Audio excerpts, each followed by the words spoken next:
Hello guys, Radhe Radhe. आज के इस वीडियो पर हम लोग पढ़ने वाला है न्यूक्लियस। न्यूक्लियस जो रहता है उसको बेसिकली हम लोग ब्रेन ऑफ द सेल बोलते हैं। इसको ब्रेन ऑफ द सेल इसलिए कहा जाता है क्योंकि ये वेरियस सेलर एक्टिविटीज़ को गवर्न करता है। ये इंस्ट्रक्शंस पास करते हैं।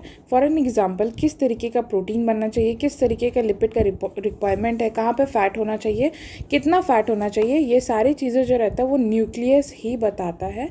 And it is also very important because it consists of genetic materials which consist of the coding, जो कि रेस्पॉन्सिबल होते हैं प्रोटीन फॉर्मेशन में।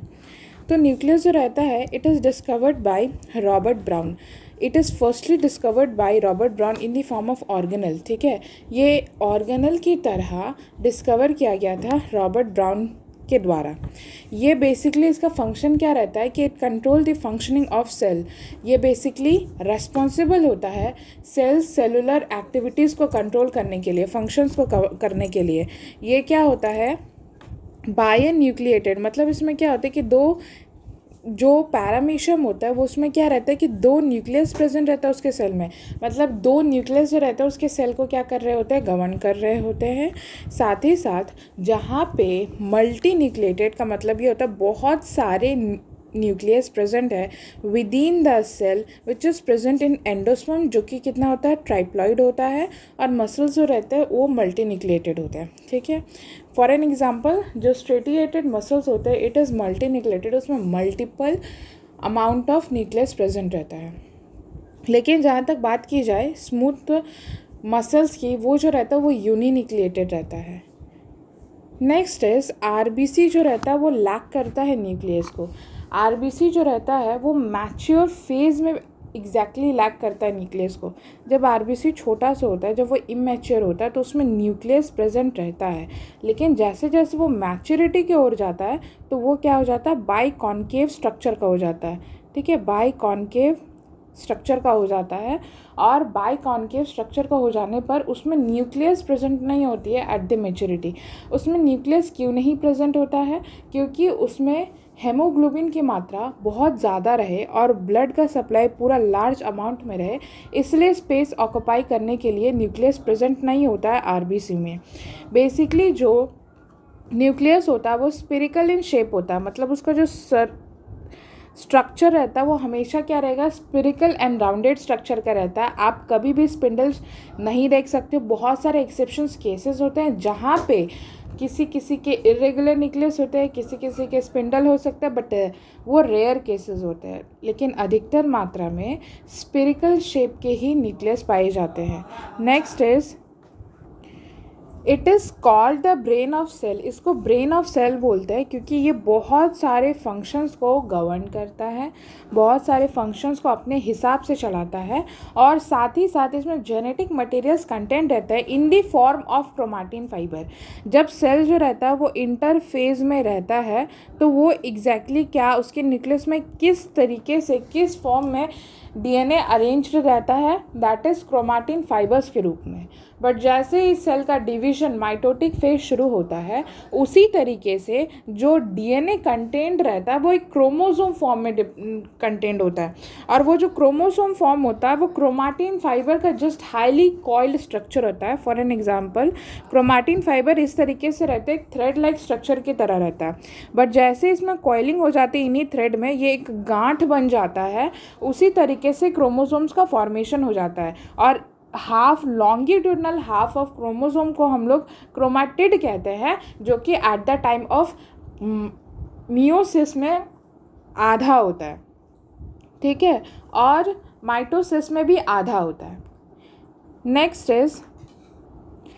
नेक्स्ट इज न्यूक्लियर पोर्स जो रहता है वो क्या रहता है, प्रेजेंट रहता है। जो न्यूक्लियस होता है उसके मेम्ब्रेन में सर्टेन पोर्स प्रेजेंट रहेंगे, तभी तो मटेरियल्स का एक्सचेंज होता है। फॉर एन एग्जांपल, इस तरीके से पोर प्रेजेंट रहता है जहाँ से एंडोप्लाज्मिक रेटिकुलम उसके साथ अटैच्ड रहता है या अदर सब्सटेंसेस अटैच रहते हैं, जिसके कारण वो सारा का सारा इंफॉर्मेशन जो रहता है वो पास कर सके न्यूक्लियस तक, और जो न्यूक्लियस है वो अपना कमांड भेज सके। ये डबल मेम्ब्रेन स्ट्रक्चर होता है। सो जो न्यूक्लियस होता है वो डबल मेम्ब्रेन स्ट्रक्चर होता है। Some genetic material is present in nucleus and some in plastid and mitochondria. तो इसका ये मतलब होता है कि कुछ कुछ जेनेटिक मटेरियल जो रहते हैं वो न्यूक्लियस में प्रेजेंट रहते हैं, लेकिन जो सेमी ऑटोनमस प्रॉपर्टी है प्लास्टिड और माइटोकॉन्ड्रिया का, वो उसको क्या कर देता है, हाफ इंडिपेंडेंट कर देता है, क्योंकि इनका खुद का राइबोसोम होता है और साथ ही साथ इनका क्या होता है, डीएनए होता है, जो कि क्या होगा, डबल स्ट्रैंडेड डीएनए होता है, बट वो सर्कुलर फॉर्म में होता है जैसे एक प्रोकैरियोटिक सेल में होता है। इसीलिए इनका खुद का भी अपना न्यूक्लियस होता है और साथ ही साथ सेल का अपना न्यूक्लियस होता है, ठीक है। तो इसीलिए कहा जाता है कि सम जेनेटिक मटेरियल जो कि प्रेजेंट रहता है माइटोकॉन्ड्रिया और प्लास्टिड में, और न्यूक्लियस के तौर पे तो प्रेजेंट ही है सेल में। Next is largest organelle in the animal cell. Animal cell में सबसे लार्जेस्ट ऑर्गेनल जो है वो न्यूक्लियस ही है, लेकिन जो प्लांट सेल है उसमें लार्जेस्ट ऑर्गेनल जो रहता है वो वैक्यूल होता है, ठीक है। वैक्यूल को हम लोग commonly dustbin of the cell बोलते हैं, क्योंकि इसमें various amount of the materials are contained. Next is this is the diagram of nucleus. पहले हम लोग स्टार्टिंग से पढ़ते हैं। ये जो रेड कलर का स्ट्रक्चर आप देख रहे हो, इट इज़ न्यूक्लियर मेम्ब्रेन, ठीक है। न्यूक्लियर मेम्ब्रेन होता है, ये क्या रहता है, डबल मेम्ब्रेन बाउंडेड रहते हैं, साथ ही साथ उसके नीचे फाइब्रस लेयर प्रेजेंट रहता है जिसको हम लोग न्यूक्लियर लैमिना कहते हैं। ये बेसिकली डिवीजन प्रोसेसेस में यूज़ होते हैं न्यूक्लियर लैमिना का, जब न्यूक्लियर मेम्ब्रेन को तोड़ना होता है, जब क्या होता है, जेनेटिक मटेरियल्स को आधा करना होता है।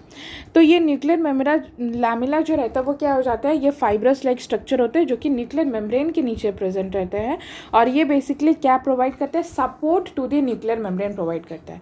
तो ये इंपॉर्टेंट पॉइंट है कि ये फाइब्रस तरीके के रहते हैं, ठीक है। Next is this is thread like structure जो है ये क्रोमाटिन फाइबर्स है, और ये जो स्ट्रक्चर है, ये जो स्ट्रक्चर है ये बेसिकली एनुलर प्रोटीन्स होते हैं। इन एनुलर प्रोटीन्स का काम ये रहता है कि ये गार्ड करते हैं न्यूक्लियस को। न्यूक्लियस का खुद का भी एक गार्डिंग प्रोटीन होता है जिसको एनुलर प्रोटीन कहा जाता है। Next is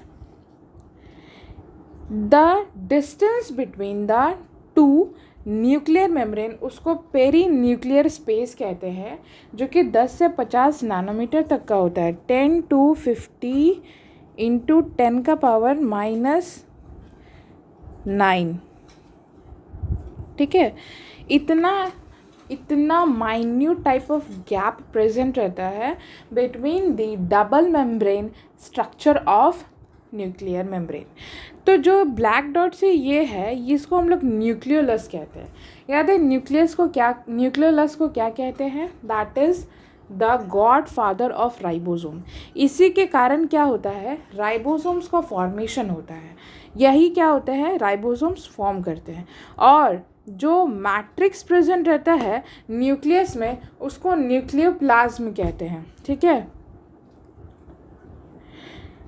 The pores which is present between the double membrane structures of the nuclear membrane, उसको हम लोग न्यूक्लियर पोर कहते हैं, जो कि बेसिकली रेस्पॉन्सिबल होता है सब्सटेंसेस को इंटरचेंज करने के लिए, ठीक है। इसको हम लोग न्यूक्लियर पोर कहते हैं। अगर ये प्रेजेंट नहीं रहेगा तो जो एंडोप्लाज्मिक रेटिकुलम है मैम, वो किस तरीके से हेल्ड रहेगा और किस तरीके से एंडोमेम्ब्रेन सिस्टम बनाएगा। इसलिए न्यूक्लियर पोर्स प्रेजेंट रहते हैं, और जहाँ पे न्यूक्लियर पोर्स प्रेजेंट नहीं होते हैं उसको एन्युलर प्रोटीन कहते हैं, उस जगह को एन्युलर प्रोटीन कहते हैं। नेक्स्ट इज न्यूक्लियोप्लाज्म जो रहता है वो किस चीज़ में रिच रहता है, that is RNA, DNA and nucleic acid. जो न्यूक्लियोप्लाज्म है, मैट्रिक्स ऑफ द न्यूक्लियस है, वो जो रहता है वो आरएनए, मतलब बेसिकली वो न्यूक्लिक एसिड में ही रिच रहेगा। फंक्शंस क्या होते हैं एक न्यूक्लियस के, growth and division of the cell, ये ग्रोथ के लिए वह रिस्पॉन्सिबल होता है इन द इंटरफेस, जब प्रिपरेटरी फेज चलता है, और जब डिवीजन फेज आता है तब भी इसका बहुत काम रहता है। और बहुत सारे सेलुलर फंक्शंस को ये कंट्रोल करने के लिए रिस्पॉन्सिबल होता है कि कितना अमाउंट ऑफ प्रोटीन बनना चाहिए, कब कैसे डिवाइड करना है, माइटोसिस में किस तरीके से क्रोमोसोम्स पास करेंगे या नहीं करेंगे, या मियोसिस में क्रोमोसोम्स हाफ होंगे कि नहीं होंगे, डॉटर सेल्स में कितने जाएंगे कि नहीं जाएंगे, सारा का सारा डिसीजन लेने वाला जो रहता है वो न्यूक्लियस ही रहता है। Next is nucleolus. बेसिकली जब मैंने क्रोमाटिड पढ़ाया था, which is the longitudinal half section of chromosome, उसमें बेसिकली क्या होता है, अपर वाले पार्ट में कुछ क्रोमोसोम्स में क्या होता है, सेकेंडरी कंस्ट्रिक्शंस प्रेजेंट रहते हैं, कंस्ट्रिक्शंस प्रेजेंट रहते हैं। जब वो सेकेंडरी कंस्ट्रिक्शंस क्या होते हैं, एकजुट हो जाते हैं, बहुत सारे सेकेंडरी कंस्ट्रिक्शंस एक साथ रहते हैं, सेकेंडरी कंस्ट्रिक्शंस एक साथ आ जाते हैं, तो उस रीजन को, वो रीजन जो रहता है उसको न्यूक्लियोलस कहा जाता है। न्यूक्लियोलस ऑर्गेनाइजर रीजन, इसको NOR कहते हैं। ये बेसिकली क्या होता है कि उसी स्ट्रक्चर को न्यूक्लियोलस कहा जाता है, which is the godfather of ribosome. ठीक है, यही रेस्पॉन्सिबल होता है राइबोसोम्स के फॉर्मेशन के लिए। सो न्यूक्लियोलस जो रहता है वो सेकेंडरी कंस्ट्रिक्शंस के ओवरलैपिंग होने से, एक दूसरे के साथ अरेंज होने के कारण ही फॉर्म होता है। And very important point is it is non staining. ये जो रहता है ये स्टेनेबल नहीं रहता है। ये कभी भी क्या होता है कि आप कभी भी कलर डाल दोगे तो ये क्या होता है कि it is not seen by our naked eye. Next is जो न्यूक्लियोलस ऑर्गेनाइजर रीजन होता है वो बेसिकली क्या होता है कि 5 मैटरनल में रहते हैं और 5 पैरेंटल में रहते हैं। 5 जो रहते हैं, 5 ऐसे क्रोमोसोम्स होंगे जहाँ पे सेकेंडरी कंस्ट्रक्शंस, वो क्रोमोसोम्स जिनका सेकेंडरी कंस्ट्रक्शंस मिल करके न्यूक्लियोलस बनाता है। तो 5 जो रहते हैं वो मदर की बॉडी में होते हैं और 5 जो रहता है वो क्या होता है कि फादर की बॉडी में भी होते हैं। ठीक है, नेक्स्ट इज कि जो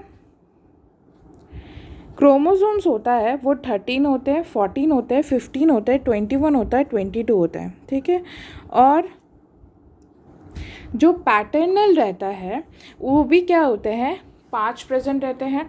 मतलब वेरियस बॉडी में अलग अलग तरीके के रहते हैं। ये बेसिकली हमारे सिलेबस में नहीं, बट मैं फिर भी बता देती हूँ कौन से पैटर्नल और मैटर्नल में प्रेजेंट रहते हैं। दैट इज़ कौन से क्रोमोसोम्स रेस्पॉन्सिबल होते हैं सेकेंडरी कंस्ट्रक्शंस के फॉर्मेशन के लिए ताकि न्यूक्लियोलस बने। ये दोनों में, पैटर्नल और मैटर्नल में, फादर बॉडी में, चाइल्ड बॉडी में अलग अलग क्रोमोसोम्स होते हैं, बट वो बेसिकली पास तो होगा अलग जनरेशन में ही, तो उनका ही क्रोमोसोम्स एक जनरल फॉर्म में लिया गया। मेजोरिटी में यही सारे क्रोमोसोम्स रहते हैं वो रेस्पॉन्सिबल होता है, that is 13, 14, 21 and 22 for the formation of overlapping of secondary constructions and formation of nucleus.